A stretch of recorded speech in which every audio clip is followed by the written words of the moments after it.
അത് ഓപ്പൺ ചെയ്തിട്ട് ഞാനിപ്പോൾ കാണിച്ചു തരാം എന്ന് പറഞ്ഞിട്ട് ഉടനെ എൻ്റെ ദേഹത്തേക്ക് വലിച്ചൊഴിച്ചു. ജസ്റ്റ് ഇവിടെ ഈ സൈഡും ഏതാണ്ട് പൊള്ളിയിട്ടുണ്ട് എനിക്ക് നല്ല രീതിയിൽ. ഇവിടെ നല്ല രീതിയിൽ ഇപ്പോഴും ഉണ്ട് പൊള്ളല്. ഞാൻ ഈ നോക്കുന്ന കണ്ടുകൊണ്ട് ജസ്റ്റ് തിരിഞ്ഞു വന്നിട്ട് എന്നെ ഒരു ഒറ്റ അടി, ഇവിടെ നിങ്ങളുടെ സാധനമൊന്നും ഇവിടെ ഇല്ല, ഇറങ്ങും എന്ന് പറഞ്ഞിട്ട് ഇറങ്ങിപ്പോക്കോ എന്ന് പറഞ്ഞു. അപ്പോൾ ഈ എന്നെ അടിക്കേണ്ട ആവശ്യം എന്താണ് അവർക്ക്? അതിൻ്റെ ആവശ്യമില്ല. എൻ്റെ സാധനങ്ങൾ നഷ്ടപ്പെട്ടു, ഞാൻ ഇതെന്താ എൻ്റെ സാധനം അല്ലേ ഇതാ കിടക്കുന്നത് എന്ന് ചോദിച്ചതേ ഉള്ളൂ. ജസ്റ്റ് അതിനു മുമ്പേ അവർ എന്നെ അടിച്ചു. ഗീത എന്ന ടീച്ചർ ഈ സ്കൂളിൽ വന്നിട്ട് 1 ഇയർ ആയിരുന്നു. എന്താണ് സംഭവിച്ചത്? തിരിച്ചു പോകാനുള്ള കാരണം? ഗീത എന്നോട് ലീവ് പറഞ്ഞിട്ടുണ്ടായിരുന്നു, ഒരു 10 ഡേയ്സ് ലീവ് ആവശ്യപ്പെട്ടു. അത് പ്രകാരം ഞാനൊരു 10 ഡേയ്സ് ലീവ് കൊടുത്തായിരുന്നു. അപ്പോഴത്തേക്കും ആയുർവേദ ചികിത്സയ്ക്ക് പോകുന്നു എന്നാണ് എന്നോട് പറഞ്ഞത്. അപ്പോൾ ഞാനൊരു 10 ഡേയ്സ് കഴിഞ്ഞിട്ട് വീണ്ടും ഗീതയെ വിളിച്ചിട്ടുണ്ടായിരുന്നു. അപ്പോഴത്തേക്കും ഗീത ഫോൺ എടുക്കുന്നുണ്ടായിരുന്നില്ല, റെസ്പോണ്ട് ചെയ്യുന്നില്ലായിരുന്നു. അപ്പോൾ ഞാൻ പാരൻസിനെ വിളിച്ച് തിരക്കി, പാരൻസിനോട് എന്തെങ്കിലും കോൺടാക്റ്റ് വെച്ചിട്ടുണ്ടോ എന്ന് നോക്കാനായിട്ട്. അപ്പോൾ പാരൻസിനെ വിളിച്ച് തിരക്കാൻ വേണ്ടിയിട്ട് വിളിച്ചപ്പോഴത്തേക്ക് അവരുടെ ഫോണ് കംപ്ലീറ്റ് സ്വിച്ച് ഓഫ് ആയിരുന്നു. അതായത് പാരൻസിനെ വിളിച്ചപ്പോഴെല്ലാം പാരൻസ് എൻ്റെ ഫോൺ കാണുമ്പോഴത്തേക്കും അവർ കട്ട് ചെയ്ത് കളയുകയാണ് ചെയ്തിരുന്നത്. അപ്പോൾ പാരൻസ് ഒന്നും അതിനെ റെസ്പോണ്ട് ചെയ്യുന്നില്ലായിരുന്നു. അപ്പം ഞാൻ തിരിച്ച് ഗീതയെ ഒന്നുകൂടെ ട്രൈ ചെയ്തു ഗീതയുടെ ഫോണിൽ. അപ്പോഴത്തേക്കും ലൈവ് ആയിരുന്നു. അത് ഫോൺ അറ്റൻഡ് ചെയ്തിട്ട് പറഞ്ഞു, ഞാനിങ്ങനെ ആയുർവേദ ട്രീറ്റ്മെൻറ്റിലാണ്, അപ്പം എനിക്ക് കുറച്ച് ദിവസം കൂടെ എക്സ്റ്റെൻഡ് ചെയ്ത് വേണം എന്ന് പറഞ്ഞു. അപ്പോഴത്തേക്കും ഞാൻ പറഞ്ഞു, എന്നാലും എത്ര ഡേയ്സ് കിട്ടും എന്ന് ചോദിച്ചു. എത്ര ഡേയ്സിൽ തിരിച്ചു വരും? അപ്പോൾ പറഞ്ഞു, ഞാൻ ഒരു 1 വീക്ക് കൂടെ എനിക്ക് വേണമെന്ന് പറഞ്ഞു. വീണ്ടും 1 വീക്ക് ഞാൻ വെയിറ്റ് ചെയ്യുമായിരുന്നു. അപ്പോൾ നമുക്ക് സമ്മർ ക്യാമ്പ് തുടങ്ങേണ്ട ഡേയ്സായി. അപ്പോൾ സമ്മർ ക്യാമ്പിന് വേണ്ടിയിട്ട് ഞാൻ കൊടുത്തായിരുന്നു, അഡ്വർടൈസ്മെൻറ്റ് കൊടുത്തു. അപ്പോഴത്തേക്ക് പാരൻസിന് ഫോർവേഡ് ചെയ്തു. ഇതുപോലെ ഗ്രൂപ്പ് സ്റ്റാർട്ട് ചെയ്ത് പാരൻസിന് ഗ്രൂപ്പിലേക്ക് ഫോർവേഡ് ചെയ്തു. ഗ്രൂപ്പിൽ ഫോർവേഡ് ചെയ്തപ്പോൾ ഒരു പാരന്റ് അതിന് ലീവ് ചെയ്തു, ഗ്രൂപ്പ് എക്സിറ്റ് ചെയ്തപ്പോഴത്തേക്കും ഇവിടെ പഠിച്ചിരുന്ന കുട്ടികളുടെ പാരന്റ്സ് അത് ഗ്രൂപ്പ് എക്സിറ്റ് ചെയ്തപ്പോൾ എനിക്ക് ഡെഫിനറ്റ്ലി ഒരു ഡൗട്ട് ഉണ്ടായി, എന്തുകൊണ്ടായിരിക്കും ഈ ഗ്രൂപ്പ് എക്സിറ്റ് ചെയ്തതെന്ന്. അപ്പോൾ ജസ്റ്റ് ഞാൻ ഗീതയെ കോൺടാക്ട് ചെയ്തു. വീണ്ടും എക്സിറ്റ് ചെയ്ത പാരന്റ്സിനെ കോൺടാക്ട് ചെയ്തില്ല, എക്സിറ്റ് ചെയ്ത പാരന്റ്സിനെയും കോൺടാക്ട് ചെയ്തു. അപ്പോൾ അവര് ആക്ച്വലി എന്താണെന്ന് വെച്ചാൽ അവർക്ക് അവർക്കൊന്നും വിട്ടു പറയാനായിട്ട്, അതായത് എന്താ നിങ്ങൾ വരുന്നില്ലേ എന്താണെന്നൊന്നും അവർ റെസ്പോണ്ട് ചെയ്തില്ല. ഞാൻ ആദ്യമൊക്കെ 2-3 പ്രാവശ്യം വിളിച്ചു നോക്കി, അപ്പോഴത്തേക്ക് അവരൊന്നും റെസ്പോണ്ട് ചെയ്തില്ല. 3-ാമത്തെ പ്രാവശ്യം 2-3 പാരൻസിനെ വിളിച്ചപ്പോഴത്തേക്ക് അവരെടുത്തിട്ട് അത് ഞങ്ങൾ പറയാം എന്നൊക്കെ പറഞ്ഞിട്ടങ്ങ് വെച്ചു. അല്ലാതെ അതിനെക്കുറിച്ചൊന്നും അവർ പറഞ്ഞിട്ടില്ലായിരുന്നു. അത് കഴിഞ്ഞ് ഞാൻ വീണ്ടും ഇവരെ വിളിക്കുന്നു. അപ്പോൾ ഇവർ ഫോൺ എടുത്തിട്ട് ഞാൻ ചോദിച്ചു, എന്തുകൊണ്ടാണ് ഈ പാരന്റ് എക്സിറ്റ് ചെയ്ത്? അത് അറിയാൻ വഴിയില്ല, അതിപ്പോൾ അവർ വേറെ എന്തെങ്കിലും അറിയാതെ എക്സിറ്റ് ആയതായിരിക്കും എന്നൊക്കെയാണ് പറഞ്ഞത്. അപ്പോൾ പിന്നീട് എനിക്ക് ഡൗട്ട് തോന്നി. ഞാൻ എൻ്റെ ഡാഡിയുടെ ഒരു ഫ്രണ്ട് ഉണ്ടായിരുന്നു, അപ്പോൾ ഫ്രണ്ട് വഴി ഒന്ന് കോണ്ടാക്ട് ചെയ്ത് നോക്കി ഇവരെ. അതായത് ഞങ്ങളുടെ ഫോണാണ് അവിടെ ഇരിക്കുന്നത്, ഗീതയുടെ കയ്യിലുള്ളത്. അപ്പം പാരൻസിനെ കോണ്ടാക്ട് ചെയ്യാൻ വേണ്ടി കൊടുത്തിരിക്കുന്ന നമ്പറാണത്. അപ്പോൾ ഞാൻ ഡയറക്റ്റ് ഗീതയെ വിളിച്ചപ്പോഴത്തേക്കും ഇത് പറഞ്ഞത്, അതായത് ഡാഡിയുടെ ഫ്രണ്ട് വഴി വിളിച്ചിട്ടുണ്ടായിരുന്നു. അപ്പം ഇങ്ങനെയൊരു നമുക്കൊരു അഡ്മിഷൻ വേണം എന്നാ പറഞ്ഞത്. അഡ്മിഷൻ വേണം, അപ്പോൾ അതായത് പുതിയ ന്യൂ ജോയിനി എന്ന രീതിക്കാണ് വിളിച്ചത്. pre-KG ഒരു അഡ്മിഷൻ വേണമെന്ന് പറഞ്ഞിട്ട്. അപ്പോൾ അഡ്മിഷൻ വേണമെന്ന് പറഞ്ഞപ്പോഴത്തേക്ക് അവർ പറയുകയാണ്, നമ്മുടെ സ്കൂള് ക്ലോസ് ചെയ്തു, ഇപ്പോഴത്തേക്കും പുന്നയ്ക്ക മുകളിലേക്ക് ഷിഫ്റ്റ് ചെയ്തു. അതെ, നമ്മുടെ സ്കൂൾ ക്ലോസ് ചെയ്തു, പുന്നയ്ക്ക മുകളിലേക്ക് ഷിഫ്റ്റ് ചെയ്തു എന്ന് പറയുന്നത്. എൻ്റെ മോൻ്റെ ഒരു അഡ്മിഷന് വേണ്ടി വിളിക്കുകയായിരുന്നു. ഞാൻ പാങ്ങോടാണ് താമസിക്കുന്നത്. പാങ്ങോട്. അപ്പോൾ ഞാൻ അതിൽ വന്നപ്പോൾ ഇലിപ്പോടെന്ന് നിങ്ങളുടെ ഈ നമ്പർ കിട്ടി എനിക്ക്. അതാണ് ഞാൻ വിളിച്ചത്. എങ്ങനെയാണ് ഫീസൊക്കെ? എങ്ങനെയാണ്? പാങ്ങോട് വിവേകാനന്ദ നഗറിലാണ്. അതിന്റെ ബാക്കിലായിട്ട് വരും. പിന്നെ ബോർഡ് കണ്ടു, പക്ഷേ സ്കൂൾ അവിടെ അതിന്റെ പൈസ പിന്നെ അതിപ്പം ഷിഫ്റ്റ് ആയി ഇങ്ങോട്ടാണ്. അപ്പം സ്കൂൾ ഷിഫ്റ്റ് ആയിട്ട് നമ്മുടെ വിജയമോഹിനി മില്ലിന്റെ അവിടെയാണ്. ഓ അത് ശരി. വിജയമോഹിനി മില്ലിന്റെ എവിടെ, ഏത് ഭാഗത്തായിട്ട് വരും? വിജയമോഹിനി മില്ലിന് അകത്ത് കയറണം. അകത്ത് കയറി ജസ്റ്റ് ഒരു 500 മീറ്റർ അകത്ത് വരുമ്പോഴത്തേക്കും ലെഫ്റ്റ് സൈഡിലാണ് സ്കൂള്. മറ്റേ വട്ടവിള റോഡാണോ?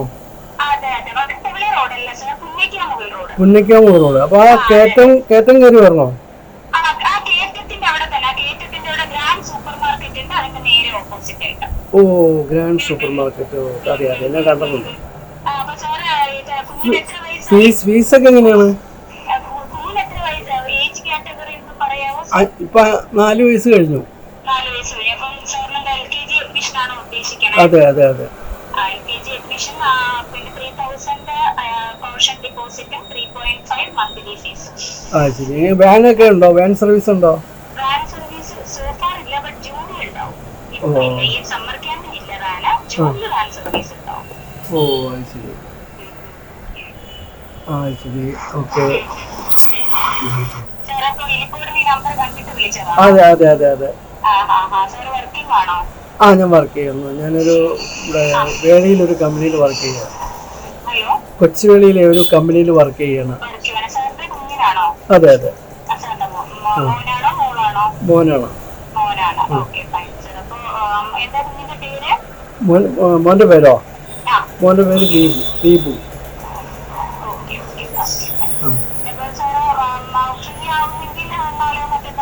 ഞാൻ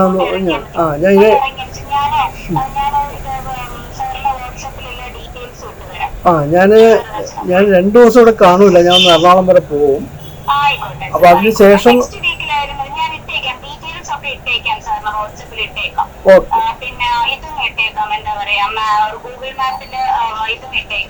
ശരി. Okay okay. Thank you. അപ്പോൾ അതൊന്ന് മനസ്സിലായി. ഇവിടുന്ന് കുട്ടികളെ അവരങ്ങോട്ട് ഡ്രാഗ് ചെയ്യായിരുന്നു. അപ്പോൾ ഇവിടെ ഒരു 10ഓളം കുട്ടികളെ അവരങ്ങോട്ടേക്ക് ഡ്രാഗ് ചെയ്ത് കൊണ്ടുപോയി. പിന്നെ കുറച്ച് ഞാൻ അത് കഴിഞ്ഞിട്ട് ഇത് സംഭവം നടന്നതിന് ശേഷം ഞാൻ ഞങ്ങളുടെ മൊബൈൽ മേടിക്കാൻ വേണ്ടിയിട്ട് അങ്ങോട്ടേക്ക് പോയി. അവരുടെ സ്കൂളിൽ അന്വേഷിച്ചു കണ്ടുപിടിച്ചു അങ്ങോട്ടേക്ക് പോയി. ഗീത തന്നെയായിരുന്നു ഡോർ ഓപ്പൺ ചെയ്തത്. അപ്പം ഞാൻ എൻ്റെ മൊബൈൽ ഇങ്ങനെ തരാൻ പറഞ്ഞു. മൊബൈൽ വേറൊന്നും പറഞ്ഞില്ല, മൊബൈൽ ഇങ്ങനെ തന്നേക്കുന്നു. അപ്പോഴത്തേക്കും മൊബൈൽ എടുക്കാൻ വേണ്ടി പോയിട്ട് തിരിച്ചു വന്നു. മൊബൈലുമായിട്ട് വന്നിട്ട് ഡാഡിയായിട്ട് സംസാരിച്ചു. അച്ഛനും കൂടെയാണ് വന്നത്. അപ്പോൾ അച്ഛനുമായിട്ട് സംസാരിച്ച് കാര്യങ്ങൾ സംസാരിച്ചുകൊണ്ടിരിക്കുകയും ഞാൻ ജസ്റ്റ് ഒന്ന് അകത്തേക്ക് കയറി. അപ്പോഴത്തേക്കും ഗീതയും കൂടെ പെട്ടെന്ന് ബാക്കിൽ നിന്ന് ഫ്രണ്ടിലോട്ട് കയറുന്നുണ്ട്. അപ്പോൾ നോക്കിയപ്പം എൻ്റെ ഇവിടുത്തെ കുട്ടികൾ കംപ്ലീറ്റ് അവിടെ ഉണ്ട്. ഓൾമോസ്റ്റ് ഈ 10 സ്റ്റുഡൻസും അവിടെ തന്നെയുണ്ട്. അത് കഴിഞ്ഞിട്ട് വീണ്ടും അകത്തേക്ക് ചെന്നപ്പോഴത്തേക്കും അവിടെ കുറേ എൻ്റെ ഷെയ്ഡ്സും കാര്യങ്ങളും ഇവിടെ ഉള്ള അതേ എക്യുപ്മെന്റ്സ് എല്ലാം അവിടെ ഇരിക്കുന്നു. ഇല്ല, ആക്ച്വലി ഇവിടുന്ന് നമ്മുടെ പീസസ് വരുന്നത് ഓരോ ബോക്സിൽ 10 പീസസ് വെച്ചിട്ടാണ് വരുന്നത്, ഈ ഷെയ്ഡ്സും കാര്യങ്ങളും. അപ്പം അതിന് 5 ഇത് എടുത്താൽ ഞങ്ങൾക്ക് അറിയാൻ പറ്റില്ലല്ലോ. ബോക്സ് സച്ച് അങ്ങനെ തന്നെയുണ്ട്, ബട്ട് ദെൻ 10 പീസസ് ആണുള്ളത്. അപ്പം നമുക്കത് അറിയാൻ പറ്റത്തില്ല. അങ്ങനെ അത് മാത്രമല്ല, ചാർട്ട് പേപ്പേഴ്സും അതുപോലുള്ള പല ടോയ്സ് എക്യുപ്മെന്റ്സ് ഒക്കെ എടുത്തിട്ട് പോയിട്ടുണ്ടായിരുന്നു. പക്ഷെ അത് പാർട്ട് ബൈ പാർട്ടാണ് എടുത്തിട്ട് പോയിരുന്നത്. അത് ഞാൻ റിക്കഗ്നൈസ് ചെയ്തില്ല. അപ്പോൾ ഇങ്ങനെ അകത്തേക്ക് പോയപ്പോഴത്തേക്കും ജസ്റ്റ് അവരിങ്ങനെ അകത്തോട്ട് കയറുകയായിരുന്നു. ടോയ്സ് ഞാനിങ്ങനെ ജസ്റ്റ് നോക്കിയപ്പോഴത്തേക്കും ഞങ്ങളുടെ ഇവിടുത്തെ സാധനങ്ങളെല്ലാം ഉണ്ട്. നോക്കിയപ്പോഴത്തേക്കും ഞാൻ ഈ നോക്കുന്ന കണ്ടുകൊണ്ട് ജസ്റ്റ് തിരിഞ്ഞു വന്നിട്ട് എന്നെ ഒരു ഒറ്റയടി, ഇവിടെ നിങ്ങളുടെ സാധനമൊന്നും ഇവിടെ ഇല്ല, ഇറങ്ങും എന്ന് പറഞ്ഞിട്ട് ഇറങ്ങിപ്പോക്കോ എന്ന് പറഞ്ഞു. അപ്പോൾ ഈ എന്നെ അടിക്കേണ്ട ആവശ്യം എന്താണ് അവർക്ക്? അതിൻ്റെ ആവശ്യമില്ല. എൻ്റെ സാധനങ്ങൾ നഷ്ടപ്പെട്ടു. ഞാൻ ഇതെന്താ എൻ്റെ സാധനം അല്ലേ ഇതാ കിടക്കുന്നത് എന്ന് ചോദിച്ചതേ ഉള്ളൂ. ജസ്റ്റ് അതിനു മുമ്പേ അവരെന്നെ അടിച്ചു. അപ്പം ഞാൻ ജസ്റ്റ് ഡാഡി പുറത്ത് നിൽക്കുമായിരുന്നു. ഡാഡിയോട് വന്ന് പറഞ്ഞു ഇങ്ങനെ പോലീസിനെ ഒന്ന് കോണ്ടാക്ട് ചെയ്യണം, എന്തായാലും ഇവർ ഇത്രത്തോളം കാണിച്ചതല്ലേ, ജസ്റ്റ് ഒന്ന് കോണ്ടാക്ട് ചെയ്യും എന്ന് പറഞ്ഞപ്പോഴത്തേക്കും ഡാഡി ഉടനെ പോലീസിനെ വിളിച്ചായിരുന്നു. പൂജപ്പുര പോലീസ് സ്റ്റേഷനിൽ വിളിച്ചിട്ടുണ്ടായിരുന്നു. പൂജപ്പുര പോലീസ് സ്റ്റേഷനിൽ വിളിച്ചപ്പോൾ അവർ പറഞ്ഞു ഞങ്ങളുടെ സ്റ്റേഷൻ പരിധിക്ക് പൂജപ്പുരയല്ല, വട്ടിയൂർക്കാവിലാണ് വിളിച്ചിരുന്നത് ഫസ്റ്റ്. അപ്പം ഞങ്ങളുടെ സ്റ്റേഷൻ പരിധിയല്ല, അത് പൂജപ്പുരയാണ് കോണ്ടാക്ട് ചെയ്യേണ്ടത് എന്നാണ് പറഞ്ഞത്. അപ്പോൾ അതിനുശേഷം പൂജപ്പുരയെ വിളിച്ചിട്ടുണ്ടായിരുന്നു തോന്നുന്നു. അവിടെ വിളിച്ചപ്പോൾ എന്താണ് പറഞ്ഞത്? പൂജപ്പുര വിളിച്ചപ്പോഴത്തേക്ക് മോഷണം നടന്നത് വട്ടിയൂർക്കാവ് സ്റ്റേഷനിൽ നിന്നിട്ടാണ്. അവിടെ തന്നെ കംപ്ലൈൻറ്റ് കൊടുക്കുന്നത്. 27/4 ഞങ്ങൾ വട്ടിയൂർക്കാവ് സ്റ്റേഷനിൽ വൈകുന്നേരം കംപ്ലൈൻറ്റ് കൊടുത്തു. 29-ാം തീയതി പൂജപ്പുര സ്റ്റേഷനിൽ ഞങ്ങളെ വിളിക്കുന്നു. ഞങ്ങൾ സ്കൂളിൽ ചെന്ന് അവരുടെ ഗീതയുടെ സ്കൂളിൽ ചെന്ന് ബഹളം ഉണ്ടാക്കിയെന്ന് പറഞ്ഞിട്ട് അടിച്ചു എന്നുള്ളൊരു കേസ്. പൂജപ്പുര ശ്രീത്ത് എന്നുള്ള സ്ത്രീയാണ് ഉണ്ടായിരുന്നത്. സ്ത്രീയെ വിളിച്ച് സംസാരിച്ചപ്പോഴത്തേക്ക് ശ്രീ സാറിന് മനസ്സിലായി. ശ്രീ സാർ വാണിംഗ് കൊടുത്തു, അവരുടെ സാധനങ്ങളും പൈസയും തിരിച്ചു കൊടുക്കണം, നിങ്ങൾ ഇങ്ങനെയുള്ളതായിട്ട് വാദിയായിട്ട് വരണം, നിങ്ങൾ പ്രതിയായിട്ട് വരേണ്ട ആളാണെന്നൊക്കെ പറഞ്ഞ് വരട്ടി വിട്ടു. എന്നിട്ട് ഞങ്ങൾ നേരെ കമ്മീഷണർക്ക് ഒരു കംപ്ലൈൻറ്റ് കൊടുത്തു. കമ്മീഷൻ അത് വനിതാ സെല്ലിലേക്ക് വിട്ടു. വനിതാ സെല്ലിൽ നിന്ന് കൊടുത്ത കമ്മീഷൻ കൊടുത്തത് 3-ാം തീയതിയാണ് കൊടുത്തത്, 3/5. അതിനുശേഷം വനിതാ സെല്ല് 8-ാം തീയതി രണ്ടുപേരെയും ഹാജരാകാൻ പറഞ്ഞു. നമ്മൾ രണ്ടുപേരും പോയി, അവരും വന്നിരുന്നു, സംസാരിച്ചു. അപ്പോൾ ഈ ബുക്സിൻ്റെയും ബാക്കി ടോയ്സിൻ്റെയൊക്കെ പ്രൂഫ്, സാലറി കൊടുത്തതിൻ്റെ ഡീറ്റെയിൽസ് എല്ലാം കൊണ്ടുപോകാനായിട്ട് 10-ാം തീയതിക്ക് ഒരു ഡേറ്റ് പറഞ്ഞു. 10-ാം തീയതി വെച്ച് 10 മണിക്ക് വരണം പറഞ്ഞു. അപ്പോൾ 8-ാം തീയതി ആണ് നമ്മളവിടെ പോയത്. 9-ാം തീയതി വൈകുന്നേരം 5 മണിക്ക് സ്കൂളിൽ വന്നു. മോളിൽ ഇവിടെ വെളിയിലിരിക്കുകയായിരുന്നു. വെളിയിൽ നിന്ന് ഒരു കാര്യം പറയാനെന്ന് പറഞ്ഞിട്ട് പേഴ്സണലാണ്, നമ്മൾ രണ്ടുപേരും സംസാരിക്കാവുന്ന പതുക്കെ വിളിച്ച് ഫസ്റ്റ് ഫ്ലോറിൽ കൊണ്ടുപോയി. ഇങ്ങനെ ഒരു പേഴ്സണൽ കാര്യം സംസാരിക്കുന്നത്. ഫസ്റ്റ് ഫ്ലോറിൽ കൊണ്ടുപോയി സംസാരിച്ചിട്ട് എനിക്കൊരു ഉപകാരം ചെയ്യണം, ഞാൻ ഈ പൈസ തന്നിട്ടുണ്ടെന്ന് വാങ്ങിച്ചിട്ടുണ്ടെന്ന് കമ്മീഷൻ ഓഫീസിൽ സമ്മതിക്കില്ല, അതിന് ഞാൻ റെക്കോർഡ് ചെയ്യും, ഫോൺ റെക്കോർഡ് ചെയ്യും, എനിക്ക് വേണ്ടി ഒരു ഉപകാരം ചെയ്യണം എന്ന് പറഞ്ഞിട്ട് ഡോർ കുത്തിയിട്ടിട്ട് അകത്ത് നിർത്തി ചോദിച്ചു. അന്ന് ഇവര് ഡ്രാഗ് ചെയ്ത് അകത്തേക്ക് കൊണ്ടുപോയതിനു ശേഷം ഡോറ് ലോക്ക് ഇട്ടു. അതെ, ഡോറ് ലോക്ക് ഇട്ടതിന് ശേഷം എന്നോട് പറഞ്ഞു, എനിക്ക് ഒരു 3 ലക്ഷം രൂപ അവർ തരാനുണ്ട്. ജസ്റ്റ് അവർ ഫോണ് റെക്കോർഡ് ഓൺ ചെയ്ത് വെച്ചിട്ട് അവർ പറയുവാണ് 3 ലക്ഷം രൂപ തരാനില്ല എന്ന് പറയും. നാളെ അവിടെ വരുമ്പോഴത്തേക്ക് അത് പറയണം, 3 ലക്ഷം രൂപ തരാനില്ല, ഞാൻ എപ്പോഴെങ്കിലും നിനക്ക് തരാം, പക്ഷേ 3 ലക്ഷം രൂപ തരാനില്ലെന്ന് നീ അവിടെ പ്രൂഫ് കാണിക്കത്ത് പറയുകയും ചെയ്യും എന്ന് പറഞ്ഞിട്ട് ഫോൺ റെക്കോർഡർ അങ്ങനെ തന്നെ ലൈവായിരുന്നു. അവരങ്ങനെ തന്നെ അവിടെ വെച്ചിരുന്നു, അപ്പുറത്തോട് മാറ്റുന്നത്.